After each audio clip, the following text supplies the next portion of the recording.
মৰমৰ ছাত্ৰ-ছাত্ৰীসকল কেনে আছা তোমালোক? আজি মই তোমালোকলৈ কোনো নতুন ভিডিঅ' প্ৰস্তুত কৰি অনা নাই। আজি তোমালোকক মই ৰঙালী বিহু আৰু অসমীয়া নতুন বছৰৰ শুভাশীষ জনাবলৈ আহিছোঁ। ৰঙালী বিহু আৰু অসমীয়া নৱবৰ্ষৰ শুভকামনা তোমালোক সকলোলৈকে থাকিল।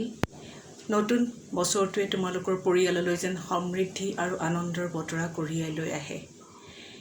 এইকেইটা দিন তোমালোকে উৎসাহেৰে পাৰ কৰা আৰু ইয়াৰ পিছতেই তোমালোকৰ পৰীক্ষা সমাগত।